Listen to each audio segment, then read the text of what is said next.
بسم اللہ الرحمن الرحیم۔ السلام علیکم، میں ہوں جاوید اقبال اور آپ دیکھ رہے ہیں پروگرام سچ کے ساتھ۔ قوموں کی باوقار زندگی اور روشن مستقبل کے لیے ایک اچھی لیڈرشپ اور قیادت کی ضرورت ہوتی ہے۔ ایک ایسی لیڈرشپ جو قوم کو منزل دکھانے کے لیے ان کی رہنمائی کرے اور آخری وقت تک وہ قوم کے ساتھ قیادت کھڑی رہے، اصولوں پر سودے بازی نہ کرے، امانت کا خیال رکھے، دیانت اور خلوص کا منبع ہو۔ قائد اعظم محمد علی جناح ایک ایسی ہی شخصیت تھے جنہوں نے برصغیر کی تاریخ کا رخ ہی موڑ دیا۔ انہوں نے برصغیر کے مسلمانوں کو ایک نئی زندگی دی۔ وہ ایک بااصول سیاستدان تھے۔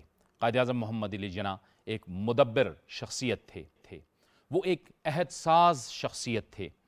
وہ ایک دوراندیش سیاستدان تھے جنہوں نے پاکستان کا قیام اس کو ایک عملی شکل دی۔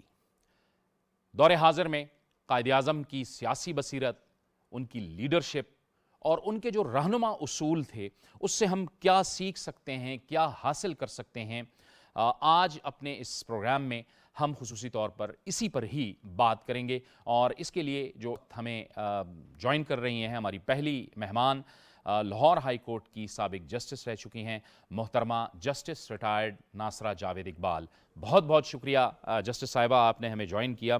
جسٹس صاحبہ، آپ فرمائیے گا کہ جو قائد اعظم کی سیاسی بصیرت ہے، ان کا جو اصولی موقف ہے، اس سے ہم آج کی سیاست میں کیا سیکھتے ہیں؟ بسم اللہ الرحمن الرحیم۔ تمام ناظرین کو اور سامعین کو قائد اعظم کی سالگرہ اور کرسمس کی مبارکباد پیش کرتی ہوں۔ یہ ایک تجدید عہد کا دن ہے کہ کیا قائد اعظم کے جو خیالات تھے ان کے اوپر ہم اس وقت بھی قائم ہیں اور اس سے ہم کچھ سیکھ رہے ہیں اور گامزن ہو سکتے ہیں۔ تو انشاءاللہ میری تو پوری امید ہے۔ دیکھیے 74 سال ہوئے ہیں، ایک قوم کی زندگی میں خاص نہیں ہوتے، اور کئی پہلو جو ہے ایسے میں ہم نے ترقی کی بھی ہے، لیکن یہ ہم نے دیکھنا ضروری ہے کہ قائد اعظم نے ہمیں 3 چیزوں سے کہا تھا کہ اب ہمیشہ اجتناب کریں اور خبردار رہیں: برائبری، کرپشن، نیپوٹزم۔ نیپوٹزم کا مطلب ہے کہ یہ خاندانی ایک اجارہ داری ہو جائے اور پشت در پشت، نسل در نسل وہی حکومت کرے۔ یہ ہمارا کبھی تصور تھا ہی نہیں، نہ ہمارے جو تھے قائدین ان کے تخیل میں تھا، اور قرآن میں تو قطعاً ذکر نہیں۔ دیکھیے ہمارے نبی صلی اللہ علیہ وسلم کی اولاد نرینہ جو تھی بلوغت تک نہیں پہنچی، کیونکہ اللہ تعالیٰ کی یہی منشا تھی کہ یہ ہو جائے کہ امانتیں ہم نے ان کو دینی ہے جو ان کے اہل ہو، اور یہ نہیں کہ جو داد پترگان ہے اور وہ کہے جی میرا باپ شہید تھا، میرا فلاں تھا، پدرم سلطان بود کی ہمارے یہاں کوئی گنجائش نہیں۔ اس کو جب تک ہم فارغ نہیں کریں گے آگے ترقی کرنا بہت مشکل ہے۔ دوسری بات ہے کرپشن۔ مہنگائی اتنا ہو گئی، اور پاکستان بنا اسی لیے تھا، اور قائد اعظم بھی یہ بار بار فرماتے کہ تھے مسلمانوں کی روٹی کا مسئلہ ہے۔ ٹھیک ہے، ہماری روایات، ہمارے عقیدہ یہ سب شامل تھی، لیکن سب سے بڑی بات یہ تھی کہ ہم اقلیت میں تھے۔ اکثریت میں جو ہندو تھے وہ ساہوکار تھے، وہ سود خور تھے، اور وہ انہوں نے انگریزوں کے ساتھ اپنی سب دوستیاں لگائی ہوئی تھی، اور مسلمان جو تھے ان کا روٹی کا مسئلہ نہیں حل ہو رہا تھا، اور آج بھی یہی صورت ہے۔ ہماری 70% آبادی خط غربت سے نیچے رہتی۔ یہ ریاست کی ذمہ داری ہے، کیونکہ اگر کسی کے پاس 6 روٹیاں ہیں تو اس کو چاہیے کہ باقی سے بانٹے۔ آپ دیکھیں ہماری آبادی کا حال دیکھیں۔ 1952 میں جب ہماری، یا 50 میں جب ہوئی ہے فردم شماری، 3.25 کروڑ اس خطے کی آبادی تھی جو اب پاکستان ہے، اور اب 22 کروڑ سے تجاوز کر گئی۔ تو ہر ایک شخص کی جگہ 6 ہے۔ جب تک ہم آبادی پہ کچھ نہیں کریں گے قابو، ہم آگے کیسے بڑھیں گے؟ کسی کے گھر 2 بچوں سے زیادہ نہیں ہونا چاہیے، ایک باپ کے حصے کا، ایک ماں کے حصے کا۔ اور اس کے لیے علامہ اقبال نے تو بہت پہلے یہ تجویز کی تھی کہ 35 سال کی عمر میں اگر عورتوں کی شادی ہو تو بچوں کی تعداد کم ہو جائے گی، اور جس وقت افراد کی تعداد کم ہوگی، دیکھ لیں ہم سے بنگلہ دیش آگے نکل گیا، اور یہ اسی خواب کا نتیجہ تھا اور اسی محنت کا نتیجہ تھا جو ہمارے قائدین نے کی تھی، لیکن ہم نے سمجھا تھا یہ پسماندہ ہیں۔ اب ہم پسماندہ ترین ہیں اور وہ ہم سے بدرجہاں آگے ہیں۔ اور تیسری بات کرپشن۔ مہنگائی اتنی ہے، اور میں نے تو ٹرانسپیرنسی انٹرنیشنل کی طرف سے اس کی جو پچھلی اسیسمنٹ تھی اس کا اناؤنسمنٹ بھی کی تھی۔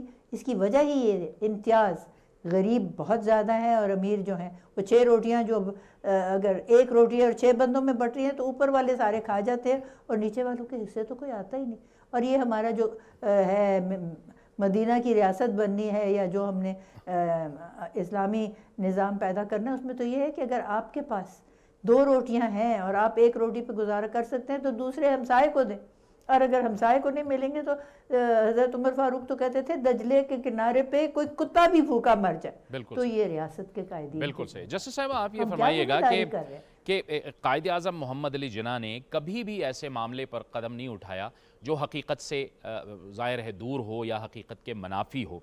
آپ کیا سمجھتی ہیں کہ جب لیڈر طویل جد و جہد کے نتیجے میں ایک فیصلہ کرتا ہے وہ یقینی طور پر ایک ٹھوس فیصلہ ہوتا ہے، اور ایک فیصلے میں سوچ بچار اور وقت لینا یہ بڑا ایک ضروری امر ہوتا ہے، اور پاکستان کا جو قیام تھا وہ بھی ایک ایسا ہی فیصلہ تھا جسے بہت سوچ سمجھ کر لیا گیا اور پھر قائد اعظم نے اس کو لیڈ کیا. بالکل صحیح ہے، بہت سوچ بازار، بہت محنت کا نتیجہ تھا. اور آپ کو یہ بتا دوں کہ عسکری قوت سے ہم نے نہیں لیا تھا، یہ لوگوں کی محنت سے ہوا تھا. اس کا ذمہ دار تو وہ جانے والے تھے جو ایک دکانداروں کی قوم تھی. انہوں نے یہاں کشمیر کا مسئلہ ریڈ کلف کو لا کے اور ماؤنٹ بیٹن نے ایسا بنایا کہ یہ لوگ غریب سے غریب تر ہی رہے اور دفاع اور سب چیزوں کے لیے ہمارے پہ ان کا انحصار ہو. نتیجہ یہ ہے کہ ہم اپنی معیشت کو تو ٹھیک کر نہیں سکے. جو قائد اعظم چاہتے تھے وہ ہم کیسے پاتے؟ اور دوسری بات ہے وہ تو 1 سال کے بعد ان کا وصال ہی ہو گیا. تو جو باقی رہ گئے تھے یہاں پدر سری نظام تھا. تو جو اسمبلی کے لوگ تھے ان کو صرف یہ اس بات کی فکر تھی کہ ہمیں مراد کیا مل رہی ہیں اور کیا نہیں مل رہی. قوم کی درد اور قوم کا جو سوچ ہے نا، یہ ریاست کے جو ہے قائدین ان میں ہونا ضروری ہے. اور جب وہ اپنے منشور میں کہتے ہیں کہ ہم یہ سب کچھ حاصل کریں گے اور جو قائد اعظم کی تھی تحریک اس کو ہم فالو کریں گے اور نہیں کریں گے تو پھر اس کا نتیجہ آپ نے دیکھ لیا، ابھی حال ہی میں دیکھ لیا. یہ تو ہمارے نوجوان جو ہیں 64% آبادی، ان کی سوچ آگے لانے کی ضرورت ہے. لیکن یہ جو ہیں ہمارے وہ کرتے ہیں اپنی نسل در نسل حکومت کرنے کی کوشش کرتے ہیں، وہ کبھی نوجوانوں کو آگے آنے دینا. یہ سوچ جو ہے یہ آپ جو ہیں یہ 4th pillar of the state ہے. الیکٹرانک میڈیا، ٹیلی ویژن، شعور دلانا آپ نے لوگوں کو ہے. نوجوان آگے بڑھے. اور یہی دیکھیے علامہ اقبال بھی کہتے تھے اور قائد اعظم بھی کہ نوجوانوں کے اوپر ہمارا دار و مدار ہے کہ قیامت یہ ریاست آگے کیسے چلے. اور جب تک نوجوان خود آگے نہیں آئیں گے اور جو اس وقت قیادت میں ہیں ان کو آگے نہیں لائیں گے اور یہ اپنی کرسیوں کے ساتھ چپکے رہیں گے، آپ بتائیں ہم مثبت نتائج کیسے حاصل کر سکتے؟ مطلب یہ ہے کہ جو آپ سمجھتی ہیں کہ جو قیادت ہے، سیاسی قیادت ہے، چاہے اس کا تعلق جس بھی جماعت سے ہو، وہ صرف اور صرف اپنے ذاتی مفادات کے لیے یا حکومتیں بنانے کے لیے تو معاملات کو آگے بڑھاتے ہیں، لیکن ایک قوم کے اندر ایک سوچ اور فکر بھی پیدا کرنی ہے کہ ریاست کیسے چلنی ہے. نوجوانوں کے اندر ایک قوت پیدا کرنی ہے اور سوچ پیدا کرنی ہے. بالکل ٹھیک ہے. اور یہی میں آپ سے آگے عرض کر دوں، یہ جو شعور ہے نا، یہ شعور ایک تو جن لوگوں کو ہم نے اپنا اعتماد دیا ہے اور جن کو ہم نے اپنی امانتیں سونپی ہیں، جیسے قرآن میں اللہ تعالیٰ فرماتے ہیں اپنی امانتیں ان کو سونپیں جو ان کے اہل ہو. اور پھر ان کو کہتے ہیں جن کو امانتیں ملتی ہیں کہ آپ نے امانت میں خیانت نہیں کرنی. آپ بتائیں ہماری کہاں ہے ایسی ریاست کی قیادت؟ ہر ایک تو اپنے آپ کو حکمران کہتا ہے. حکمران خدا کی ذات کے سوا کوئی نہیں. یہ ہمارے منتخب نمائندے ہیں اور اگر جس وجہ سے ہم نے ان کا انتخاب کیا ہے اس پہ یہ پورا نہ اتریں گے تو پھر وہی ہے نا کہ اس کا نتیجہ تو سامنے آ جاتا ہے. علامہ اقبال نے تو کہا ہے کہ احتساب جو ہے نا صورت شمشیر ہے دست قضا میں وہ قوم کرتی ہے جو ہر زمان اپنے عمل کا حساب. اپنے عمل کا مطلب ہے میں نے اپنے عمل کا حساب کرنا ہے. میں اس قوم کی فرد ہوں، میں نے کیا کیا اور میں نے ان کا بھی احتساب کرنا ہے جنہوں نے میرے سے ووٹ لیے کہ بھی تم نے میری امانت کے ساتھ کیا کیا. اگر ہم سب وقت یہ سامنے اپنے رکھیں جو آئے ہیں سامنے اور جو ہم بھی ہیں، افراد کے ہاتھوں میں ہے اقوام کی تقدیر. ہر فرد ہے ملت کے مقدر کا ستارہ. ہم نے ایک ایک نے اپنا حصہ ڈالنا ہے کہ جی ہمارے ہمسائے کا کیا حال ہے، کیا ہم اس کے حالت میں بہتری لا سکیں. یہ زکوٰۃ کا نظام اور یہ غیر امتیازی جو نظام ہے اس کا مطلب ہی یہ ہے. تو یہاں کون کرنے کو تیار ہے؟ غربت یہاں عام ہے، چیزوں کی قیمتیں اتنی زیادہ ہو گئی ہیں کہ لوگوں کی دسترس سے باہر ہیں. تو ہم کیسے اس صورتحال میں بہتری کریں جب تک کہ وہ اقبال نے تو کہا تھا نا، نہ دیا نشان منزل مجھے اے حکیم تو نے، مجھے کیا گلا ہو تجھ سے تو نہ راہ روی نہ راہی.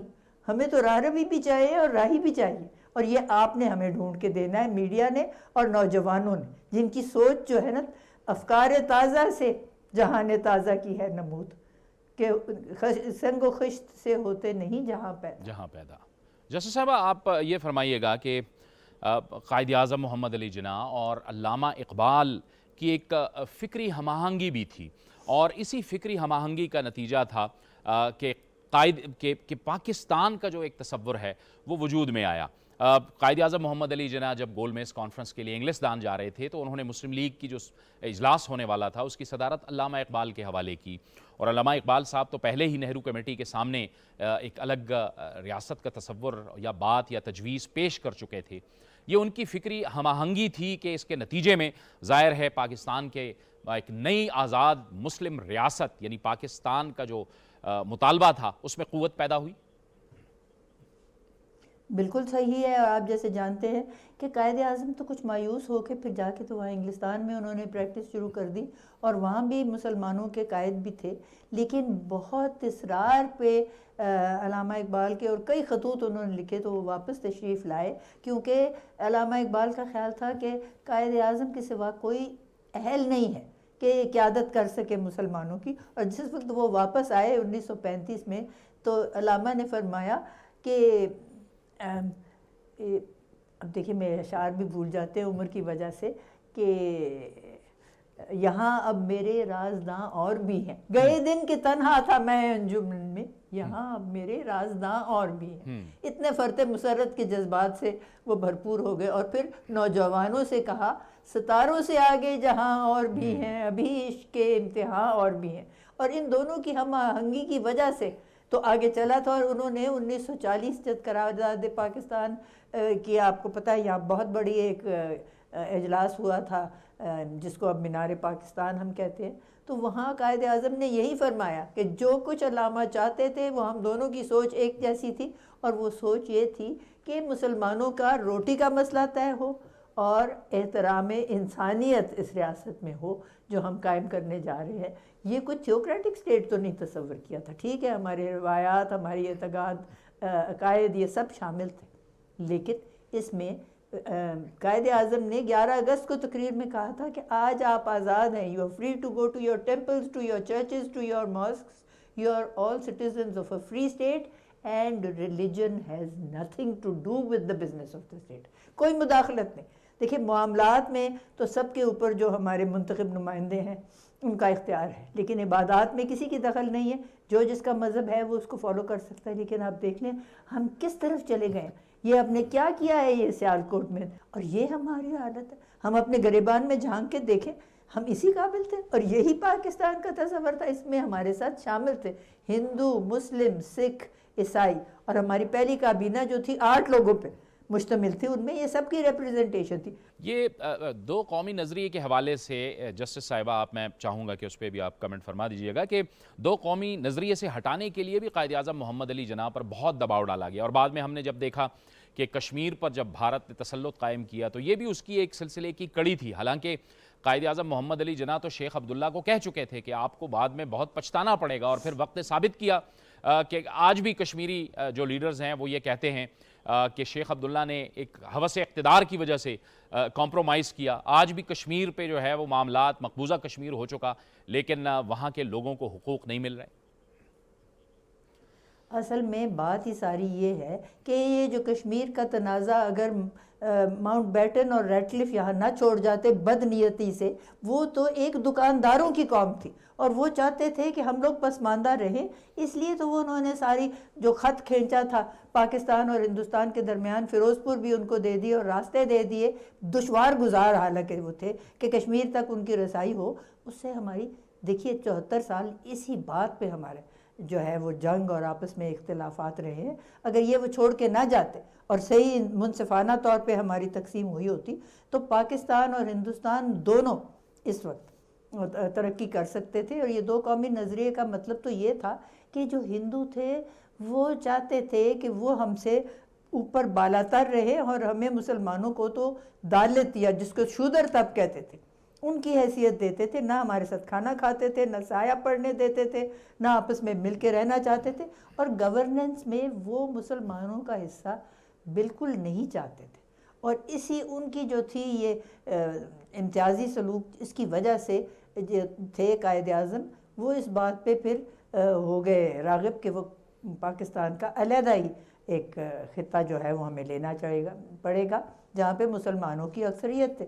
حالانکہ شروع میں وہ اس بات پہ آمادہ تھے کہ ہم ان کے ساتھ ایک حصے داری کر لیں اور پاکستان علیحدہ ایک ریاست نہ بنے، ہم مل کے رہیں، لیکن یہ امکانات میں نہیں تھا. اور یہ تو مودی اب جو کچھ کر رہا ہے وہاں ہندوؤں سے، مسلمانوں سے، جو ہندو کر رہے ہیں، جو کشمیر میں ہو رہا ہے، جو دوسرے صوبوں میں ہو رہا ہے، وہ تو آپ جانتے ہیں. اور یہ الحمدللہ اگر آپ جائیں بارڈر کی پرلی طرف تو آپ کو پتہ لگتا ہے کہ ہمارے لیے کتنی بڑی نعمت اللہ تعالیٰ نے دی اور جس کو ہم نے حاصل کیا قائد اعظم کی قیادت میں. اور یہ ظاہر ہے اب بھارت کا جو مسلمان ہے وہ اب یہی کہہ رہا ہے کہ قائد اعظم محمد علی جناح نے جو ایک فیصلہ کیا تھا وہ ایک درست فیصلہ تھا.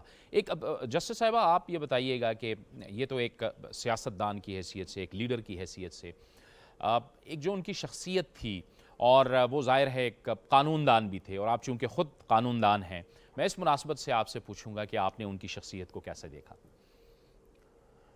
قائد اعظم جو تھے وہ ایک تو بہت ایماندار تھے، ایک وہ اپنے فیصلے کے اور جو بھی وہ انہوں نے فوکس کیا ہوا تھا اس کے بالکل پابند تھے، اور کبھی انہوں نے ادھر سے ادھر ہونے نہیں دیا اپنے کوئی بھی راستہ. اور تبھی تو دیکھیں جس وقت وہ اس پہ قرارداد پاکستان میں تقریر کر رہے تھے انگریزی میں کر رہے تھے، اور بالکل وہاں ایک پن بھی نہیں گرنے کی آپ سن سکتے تھے، اور لوگوں نے اتنی ان کی پذیرائی کی جس کی انتہا نہیں. تو جب ان کو پوچھا گیا کہ سمجھ آپ کو کیا آئی، انہوں نے کہا ہمیں یہ پتہ ہے کہ یہ آدمی جو ہے یہ ایماندار ہے، یہ ہمارے دل میں باتیں ہیں ان کی ترجمانی کرتا ہے، اور یہ ہمارے لیے علیحدہ ریاست کے حصول کے لیے اس نے ٹھانی ہوئی ہے، اور یہ اپنے راستے سے کبھی متزلزل نہیں ہوگا. اس لیے چاہے وہ کسی زبان میں بھی بات کرے ہم نے اس کے ساتھ ہی رہنا ہے. اور یہ دیکھیے اتحاد، تنظیم، یقین موقع، یہی تو ہمیں 3 ذرعی اقوال قائد اعظم نے دیے تھے. اور اگر ہم سارے متحد ہو جائیں، دیکھیں اب آپ کے پروگراموں میں سارے لیڈر آپ میں دست و گریباں ہو رہے، اس طرح بھی کبھی ریاستیں چلی ہیں. دیکھیں آپس میں تو اتفاق ہونا لازمی ہے، اور دوسری بات ہے تنظیم منظم ہوں تو ہم آگے بڑھ سکتے ہیں. ہر ایک نے تو فرقہ بندی ہے، کہیں اور کہیں ذاتیں ہیں، کیا زمانے میں پنپنے کی یہی باتیں ہیں. جس وقت پوچھا گیا قائد اعظم سے کہ آپ کا عقیدہ کیا ہے، انہوں نے کہا میرا عقیدہ وہی ہے جو میرے نبی صلی اللہ علیہ وسلم کا تھا. اور یہ آپ دیکھ لیجئے گا، وہ کہہ رہے تھے میں مسلمان ہوں. اب آپ کو اور مجھے پتہ ہے ان کا تعلق فقہ جعفریہ سے تھا. اس وقت تو ہم نے کبھی نہیں یہ سوچا کہ فقہ جعفریہ سے ان کا تعلق ہے تو وہ ہماری قیادت نہیں کر سکے، کیونکہ فقہ جعفریہ کے لوگ جو ہیں وہ اہل سنت سے شادی بھی کر سکتے ہیں، ہم ان کے ساتھ زندگیاں ہم نے گزاری ہے. یہ ابھی آ کے یہ جو ہے نا یہ سارا آپس میں ایک دوسرے کے ساتھ اختلافات پیدا کرنے والے وہ لوگ ہیں جو پاکستان کو پنپنے نہیں دینا چاہتے. اور یہی خصوصیت تھی قائد اعظم کی ہر لحاظ سے کہ وہ اپنے ایمان کو متزلزل نہیں ہونے دینا چاہتے تھے، اور کبھی یہ کہتے تھے کہ کرپشن کا راستہ نہ دیکھیے گا، آپ نے لوگوں کو امتیازی سلوک سے بچانا ہے.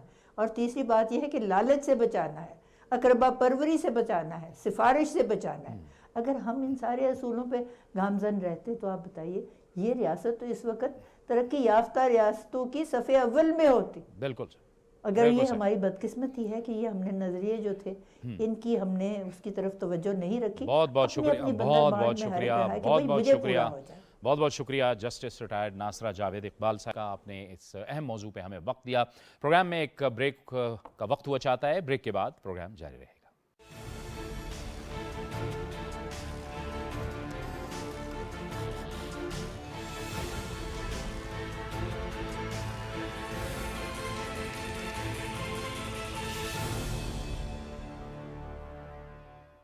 پروگرام میں ناظرین ایک بار پھر آپ کو خوش آمدید کہتے ہیں، اور چونکہ آج ہم اپنے پروگرام میں خصوصی طور پر قائد اعظم محمد علی جناح کی سیاست، ان کا سیاسی ویژن، ان کی سیاسی بصیرت اور ان کی شخصیت کے حوالے سے بات کر رہے ہیں، تو آج ہمارے اس پروگرام میں ایک انتہائی اہم مہمان ہمارے ساتھ شامل ہونے جا رہے ہیں. انہوں نے قائد اعظم کے حوالے سے بہت کام کیا. قائد اعظم محمد علی جناح پر انہوں نے پہلے ایک فلم بنائی، اس کے بعد ایک دستاویزی فلم بنائی، اور اس کے ساتھ ساتھ انہوں نے کتابیں بھی لکھیں، اور وہ دنیا میں جہاں جہاں بھی گئے قائد اعظم محمد علی جناح کے حوالے سے ان کا جو کام ہے وہ قابل تحسین ہے۔ اس کے ساتھ ساتھ اسلاموفوبیا کے حوالے سے بھی انہوں نے بہت کام کیا۔ ہمیں جوائن کر رہے ہیں ممتاز مصنف سینئر تجزیہ کار جناب ڈاکٹر اکبر ایس احمد۔ ڈاکٹر صاحب بہت شکریہ اور بہت مہربانی آپ کی کہ آج آپ نے ہمیں خصوصی وقت دیا ہے اس خصوصی پروگرام میں۔ تھینک یو سو مچ جاوید اقبال صاحب، یہ میرے لیے بہت ہی اعزاز ہے، خصوصاً اس دن پر۔ یہ تو بہت ہی مبارک دن ہے، ہمارے قائد اعظم کی برتھ ڈے ہے اور تھینک یو، حضرت عیسیٰ علیہ السلام کی۔ بہت ہی تھینک یو سو مچ، بہت مجھے بڑا شکریہ، بہت فخر ہے شکریہ۔ کہ آپ کی ڈاکٹر دعوت کی۔ صاحب آپ نے بہت کام کیا، آپ نے فلم بنائی۔ آپ یہ فرمائیے گا کہ آپ کو اس بات کی ضرورت کیوں محسوس ہوئی کہ قائد اعظم محمد علی جناح کی شخصیت، ان کی سیاست، ان کی لیڈرشپ کے حوالے سے یہ کام کرنا انتہائی ضروری ہے؟ اس لیے کہ میں نے تھرو آؤٹ پاکستان میں نے نوکری کی ہے ایز سی ایس پی افسر، ایز اے ینگ افسر میں بلوچستان، پنجاب، صوبہ سرحد، ایسٹ پاکستان، اور جہاں میں جاتا تھا میں محسوس کرتا تھا کہ تعلیم بہت ہی اہمیت رکھتی ہے ہمارے معاشرے میں، اور میں نے یہ دیکھتا تھا کہ قائد اعظم پر، ہماری تاریخ پر، ہماری ماضی پر بہت کم سے پڑھائی اور ٹیچنگ ہوتی تھی اسکولوں میں۔ تو میں نے یہ محسوس کیا کہ لوگ تصویر دیکھتے ہیں قائد اعظم کی، ایک وہ ہر دفتر میں ان کی تصویر ہے، لیکن وہ جانتے نہیں ان کی کیا اسٹرگلز تھی، ان کی کیا ہسٹری تھی۔ اور as a student, as a young officer میں نے پڑھائی شروع کی، اور جب میں کیمبرج آیا ہوں بحیثیت اقبال چیئر کے، مجھے موقع ملا، میں نے یہ فیصلہ کیا کہ next few years I focus entirely on Quaid Azam. تو 10 سال میں نے اس پہ لگائے، جناح کوارٹیٹ جو آپ نے ذکر کیا ہے، فیچر فلم، ڈاکیومنٹری، ایکیڈیمک بک اور گرافک ناول، اور ساتھ ساتھ ایک فلم ہے ڈیئر ٹو ڈریم، وہ بھی آن لائن ہے، making of the Jinnah project. Every thing was on record, because میں ریئلی جاوید بغل صاحب آپ کے ناظرین کے لیے میں یہ پیش کرنا چاہتا ہوں، وی ڈونٹ انڈرسٹینڈ۔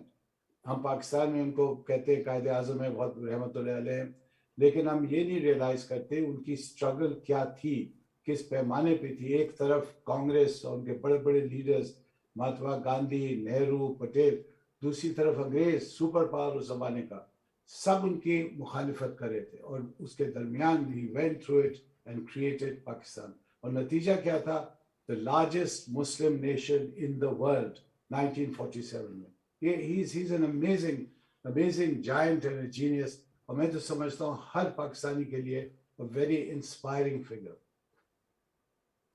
اور ظاہر ہے کہ آپ نے 10 سال قائد اعظم محمد علی جناح کے حوالے سے فوکس کیا، بالکل فوکس کر کے، اور پھر آپ نے پوری دنیا کو بتانے کی یہ کوشش کی۔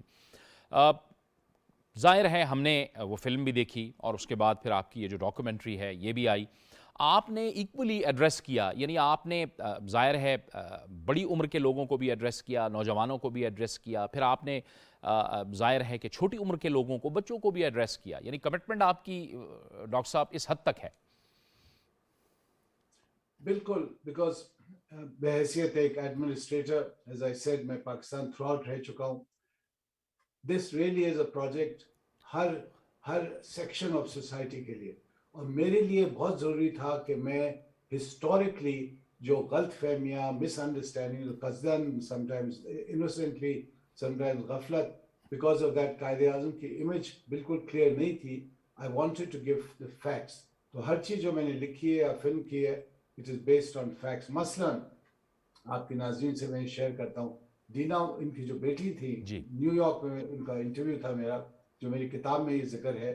میں نے ان سے پوچھا میں قائد اعظم کے سلسلے میں کہ بتائیں، تو یہ بڑی دلچسپ باتیں بتائیں، اور یہ دیکھیں کتنی دلچسپ بات بتائی۔ کہنے لگے کہ دینا کو بتا رہے تھے قائد اعظم کی ہندوؤں میں مسلمانوں میں کیا فرق ہے۔ وہ کہنے لگے اگر 10 روپے، اور اس زمانے میں 10 روپے بہت بہت رقم تھی، اگر 10 روپے ہندو کو ملتے ہیں تو وہ جا کے بینک میں جمع کرتا ہے، he saves it، انویسٹ کرتا ہے۔ مسلمان کو ملتے ہیں تو وہ جا کے بریانی خریدے گا، خرچ کر دے گا، and he will not value it, he will not save it۔ تو یہ میں بہت اس پہ میں نے سوچا اس کا نتیجہ یہ تھا کہ 100 سال پہلے، بفور دا پاکستان موومنٹ، جتنے بھی منی لینڈرز تھے، اکنامک فیکٹرز تھے، جو انڈسٹریلسٹ تھے، وہ سب ہندو تھے، اور مسلمان جو تھے they had lost their lands. آپ کو پتہ ہے پنجاب میں بنگال میں, and that's one of the reasons why Quaid Azam began the movement کہ مسلمانوں کی اکنامک سچویشن جو بہتر ہو. اچھا ڈاکٹر صاحب، پہلے تو قائد اعظم محمد علی جناح انفیکٹ ہندو مسلم اتحاد کے بہت بڑے ایمبیسڈر تھے، لیکن چونکہ ظاہر ہے حالات پھر ایسا رخ اختیار کرنے لگے کہ وہ مجبور ہو گئے کہ انہوں نے پھر اپنے راستے کا انتخاب کیا.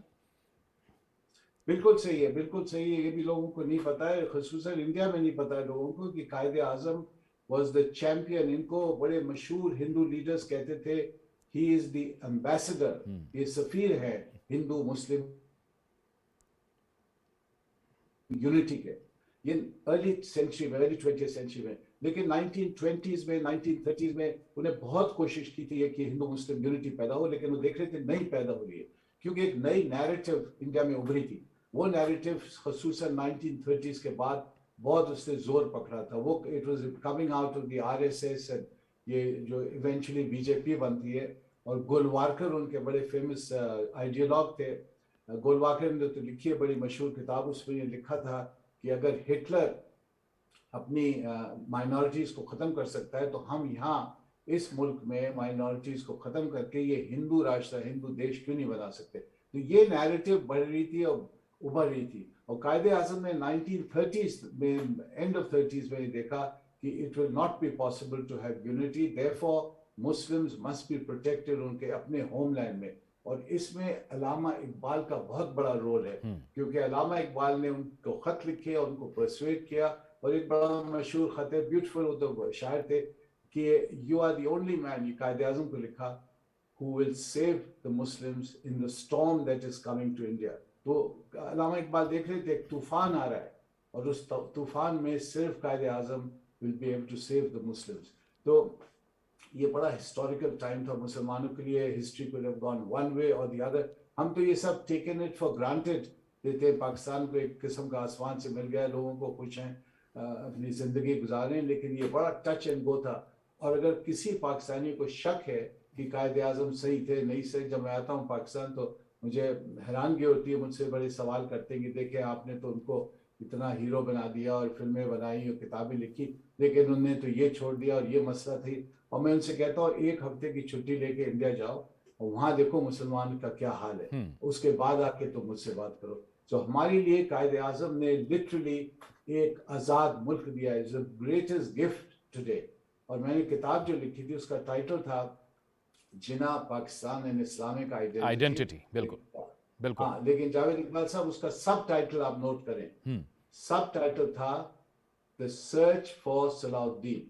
بیکاز میں نے یہ تھیسس تھی بحیثیت ایک اسکالر، ایک ہسٹورین، کہ Muslims throughout history are searching for heroes like Salahuddin, جو بڑا ایماندار اور وفادار اور بہادر لیڈر تھا. اور he was the one man in history who fought and recovered Jerusalem from the Crusaders. اب آپ سوچیں وہ پوری یورپ کی طاقت سے اس نے واپس دی اپنی جیروسلم. تو وہ لیڈر کے پیمانے پہ، وہ لیول پر آپ کے قائد اعظم تھے. He was the only leader who created a new nation almost single-handedly. تو میرے لیے Quaid Azam was of that level.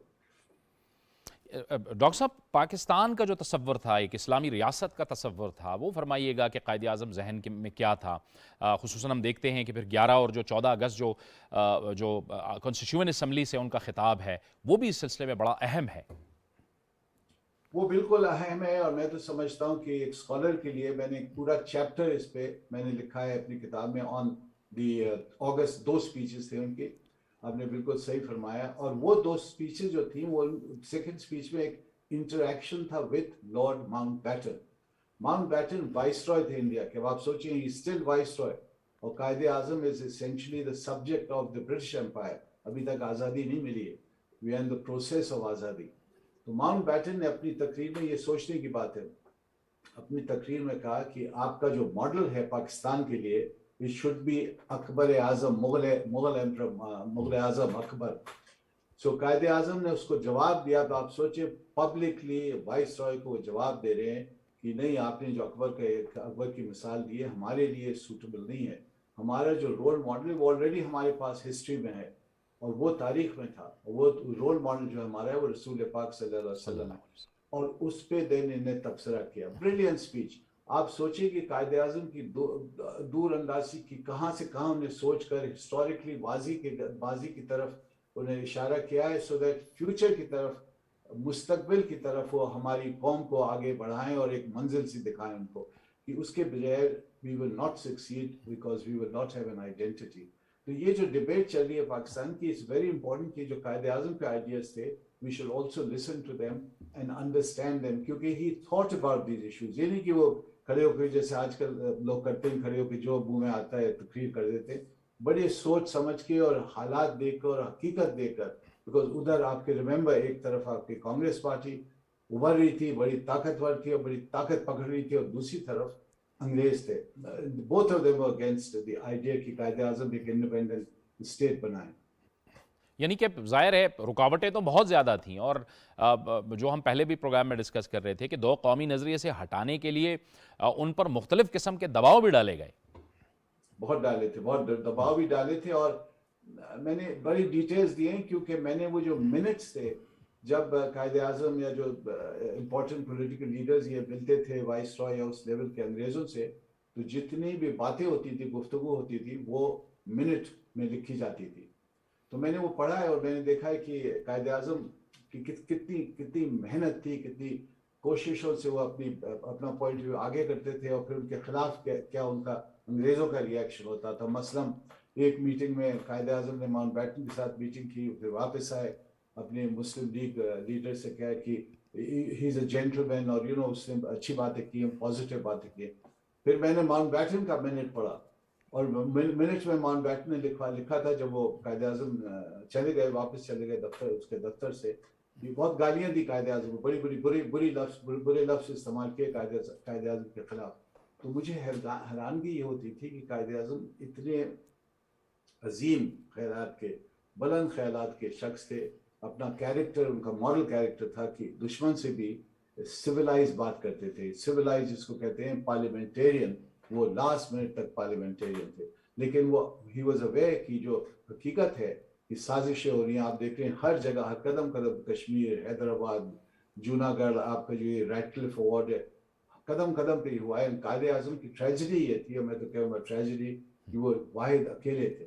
ان کی ٹیم تھی, بڑی ڈیڈیکیٹڈ ٹیم تھی, لیکن اس لیول پر وہ ریئلی الون تھے. اس لیے جب ان سے پوچھا آپ نے پاکستان کیسے بنایا, he said me and my type writer. Because عوام تھی ان کے ساتھ, عوام پاگل تھی ان کے پیار میں, عشق میں, لیکن عوام واز سپورٹنگ ہم. جو بھی اگر وہ کھڑے ہو کے کہتے, اردو میں بولتا ہوں, انگریزی میں بولتے تھے, جو بھی آپ کرتے ہیں ٹھیک کہتے ہیں, لیکن رسپانسبلٹی ان کے کندھوں پر تھی. So we must understand this. Javed Iqbal سے یہ جو پروگرام آپ کرتے ہیں بہت اچھے, لیکن they must be based in حقیقت. So we understand ان کی اہمیت کیا ہے ہمارے لیے, اور ہمیں کیوں سمجھنا ہے قائد اعظم کی اسٹرگل, اور why, یہ جو لفظ ہے why, کیوں انہیں یہ اسٹرگل کی اور کیوں یہ پاکستان بنایا. So اگر ہم یہ سمجھ سکتے ہیں, we will understand کہ اس کی قیمت کیا ہے, اور ہمیں اس کی کتنی قدر کرنی ہے, اس کے ساتھ ہمیں کتنا پیار کرنا ہے. اور اتنے آسانی سے جیسے آج کل ہو رہا ہے کہ فٹ بال کھیلنے پاکستان ساتھ, یہ ہمیں نہیں کرنا ہے, کیونکہ بہت ارد گرد میں تو کہتا ہوں ولچرز بیٹھے ہیں جو پاکستان کو تیار ہیں نوچنے کے لیے اور ختم کرنے کے لیے. ہمیں اس کا احساس ہونا ہے, یہ کنیکشن ہمیں کرنا ہے کہ یہ معمولی چیز نہیں, ایک ہسٹوریکل نیریٹو چل رہا ہے, اور ایک ہسٹوریکل نیریٹو کے مطابق Pakistan is part of Indian Muslims. تو آج اگر انڈین مسلم نشانہ ہے تو کل پاکستان نشانہ ہوئیں گے. ڈونٹ فرگیٹ کہ مہاتما گاندھی نے خیبر پاس میں ہندو کش کی طرف اشارہ کر کے کہا تھا کہ وہ ہے ہماری باؤنڈری, انڈیا کی باؤنڈری وہ ہے, اخند بھارت کی وہ باؤنڈری ہے. تو ہمیں اس سب سوچنا, اور ہمیں ساتھ ساتھ نیبرز کے ساتھ رہنا ہے, ریلیشن شپ پیدا کرنی ہے, سو دیٹ ڈپلومیٹک سو ہم رہ سکیں, اور ایک معاشرہ بنائے جس میں پراسپیرٹی ہو, بھائی چارہ ہو, آنا جانا ہو. یہ جو ابھی حالات پیدا ہو رہے ہیں, ہمارا قصور اتنا نہیں ہے, لیکن جو حالات پیدا ہو رہے ہیں اس میں بہت ضرورت پڑے گی قائد اعظم کی ویژن کے لیے. یہ آپ نے ڈاکٹر صاحب درست فرمایا, ایک تو چیلنجز ہیں ہر طرف, بین الاقوامی سطح پر بھی چیلنجز ہیں, پھر جو اسلاموفوبیا کا معاملہ ہے یہ بھی بہت زیادہ ہے, اور اس کے لیے ظاہر ہے وزیر اعظم عمران خان نے بھی بات کی ہے, حال ہی میں ولادیمیر پوٹن نے بھی یہی کہا ہے. یہ بھی ایک بہت بڑا چیلنج ہے, اور پیغام پہنچانا ہے پوری دنیا کو کہ رسول پاک صلی اللہ علیہ وآلہ وسلم کی سیرت کیا تھی، ان کا پیغام کیا تھا اور ان کی تعلیمات کیا تھیں؟ بالکل صحیح ہے، بالکل صحیح ہے، اور یہ جو آپ نے جس کی طرف اشارہ کیا ہے یہ تو اب ایک گلوبل کرائسس ہو گیا ہے۔ آپ دیکھیں مسلمانوں کو، میں تو اس پہ لکھتا ہوں، بولتا ہوں، یونیورسٹیز میں، کیمپسز پر، گرجوں میں جا کے، سینگاگز میں جا کے، مندروں میں جا کر، اور بہت لوگوں کو، بہت I would say 90% they know very little about اسلام، تو ان کے لیے some of this is the first time وہ سن رہے ہیں۔ یہ بہت امپورٹنٹ کہ ہمارے لوگ باہر نکلیں، ہر مسلمان کو سفیر بننا ہے اسلام کے لیے، بہت ہی اہم ہے۔ یہ نہیں کہ میں اپنی وہ بریانی کھا کے اور ٹکے کھا کے پڑھ کے سو جاؤں کہ جی مجھ سے کیا تعلق ہے، ہر مسلمان کے ساتھ تعلق ہے۔ اگر آپ کی بیٹی، آپ کی بیوی باہر نکلتی ہے بازار میں اور اس کو دوپٹہ بھی پہنی ہوتی ہے، کوئی نہ کوئی یہاں بدتمیزی کر دے گا، یورپ میں کوئی کچھ تھپڑ دے یا پھینک دے گا اور دھکا دے دے گا، یہ ہو رہا ہے۔ داڑھی اگر آپ کی، آپ مسجد جا رہے ہیں، کوئی اٹیک کر سکتا ہے، یہ ہو رہا ہے ریگولرلی، یہ سچویشن آپ کے سامنے۔ ابھی وہ 2 دن پہلے کولمبس میں، اوہایو میں، ایک امام صاحب کو کسی نے قتل کر دیا۔ تو یہ these are things Muslims are facing, کیونکہ اسلاموفوبیا کا مطلب ہے ہیٹریڈ آف مسلم، جو بھی ہے مسلم۔ تو یہ نہیں لوگ دیکھیں گے کہ بھئی اکبر احمد ہے، اچھا ہے، برا ہے، کہاں کا ہے، کون سے ملک کا ہے، اس کی کیا شکل ہے، کیا قد ہے، کیا وزن ہے، وہ تو دیکھیں گے کہ یہ مسلمان، اس کا نام ہے احمد، اور احمد تو بہت ہی ویری ٹپیکل مسلم نیم ہے۔ تو اس کا مطلب یہ ہے کہ ہمیں سب کو اس کا احساس ہونا ہے، اور ہمیں سب اس کا مقابلہ کرنا۔ کیسے؟ not through violence, not through anger, not through fighting, but ہمیں اس کا مقابلہ کرنا ہے through living on the real principle، جو ہم اپنے کو کہتے ہیں کہ بھئی ہمارے رسول ہیں، رسول پاک نے ہمیں سکھایا ہے، اسلام یہ ہمیں کہتا ہے، we should live up to those ideals۔ because میں بتا رہا ہوں، میں I go to the church, I go to the synagogue، میں لیکچر دیتا ہوں، لوگ بڑا اچھے سے ریسیو کرتے ہیں، they're very kind، لیکن سوال میں مجھ سے یہ پوچھتے ہیں کہ آپ بات کر رہے ہیں کہ آپ بڑے مہربان ہیں اور کمپیشنیٹ ہیں، اور آپ کا خدا رحمان اور رحیم ہے۔ ان کے 2 سب سے بڑے لفظ، ڈسکرپشن یہ ہے، سبحان اللہ، رحمان، اللہ تعالیٰ رحمان اور رحیم ہے، لیکن آپ کے سلوک کیا کر رہے ہیں آپ اپنی مائنورٹیز کے ساتھ؟